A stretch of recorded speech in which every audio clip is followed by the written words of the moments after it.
Katikati pale alikuwepo Mzamiru Yassin Said Selemba pamoja na Kagoma.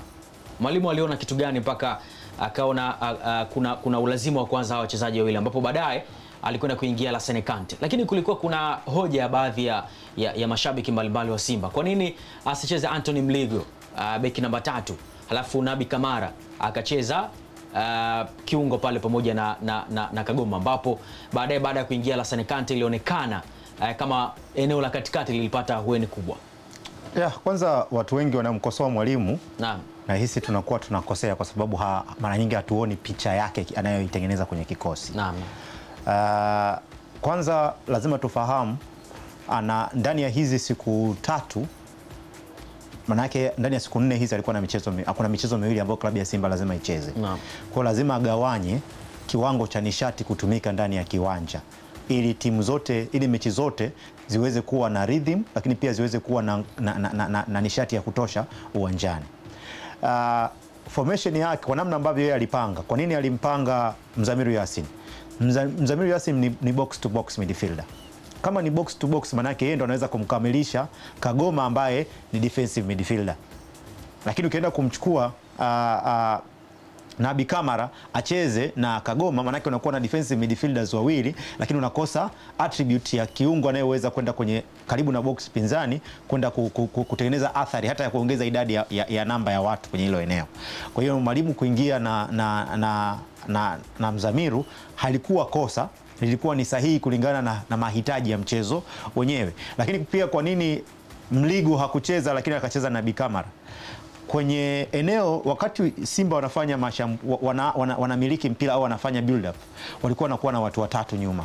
Maana yake Nabi Kamara alikuwa anakuwa zaidi upande wa kushoto, katikati alikuwa anakuepo Chamu, afu upande wa kulia alikuwa anacheza na Deruko.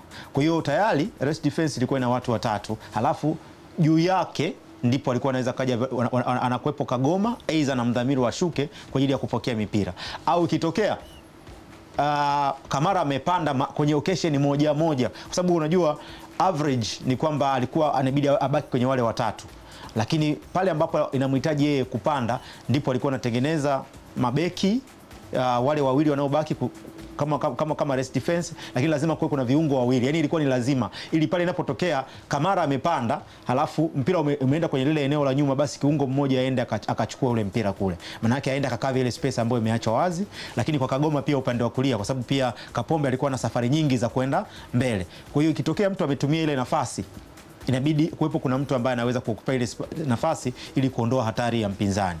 Lakini pia tukumbuke alikuwa anacheza na timu ambayo asilimia kubwa walikuwa wanakaa kwenye eneo lao, walikuwa na 4-4-2. Kwa hiyo walikuwa wanahitaji extra person ambaye anaweza kwenda kufungua, kuongeza idadi ya watu ili waweze kuwafungua na kupata matokeo. Na ndio maana hata goli la kwanza lilikuwa ni matokeo ya set pieces, lakini sio kuifungua timu. Sawa, tutakuja kuona jinsi. Nadhani jibu lako nimekujibu kwamba alikuwa na haki ya kwenda na Mzamiru, lakini pia alikuwa na haki ya kwenda na Yusuf Kagoma.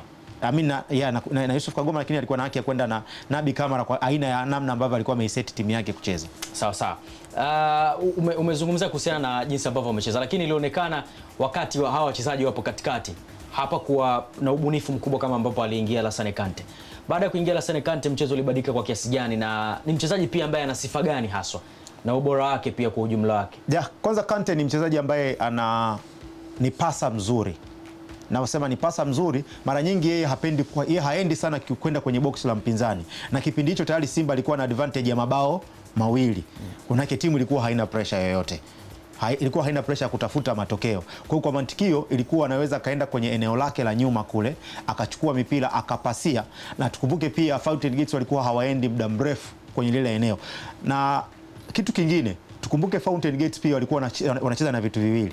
Wacheze mechi lakini pia maintain energy ya dakika 90, kwa sababu wao walikuwa hawana option ya kufanya mabadiliko. Walikuwa na mtu mmoja tu wa kufanya mabadiliko ndani ya kikosi. Na ndio maana hata ukienda kuangalia takwimu utagundua Simba amefanya vizuri kitakwimu kwamba ni shoots amezipiga nyingi sana kipindi cha pili, na hata ubora wake mkubwa wa kupossess kila kitu amekifanya vizuri kwenye kipindi cha pili, kipindi ambacho Fountain Gates walikuwa wanapambana kwa sababu energy ilikuwa lazima wa control energy yao, kwa sababu hawana watu wengine wanaweza kwenda kuongezea nguvu. Kwa hiyo most of the time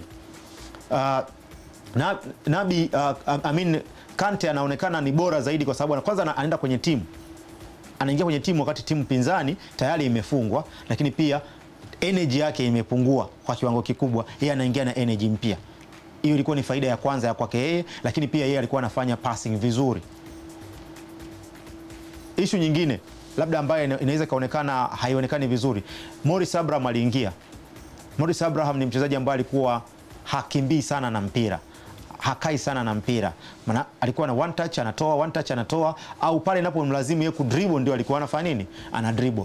Ukiwa na mchezaji ambaye hakai sana na mpira, maana yake mpira unatembea kuliko yeye, inaenda kutengeneza mazingira ya kuifungua defense ya timu pinzani kirahisi. Na ndio maana baada ya Morris Abraham kuingia ni kama Simba walionekana wana flow zaidi, kwa sababu alikuja na attribute ambayo ni tofauti na wachezaji wengine wale wote wa mbele wa Simba.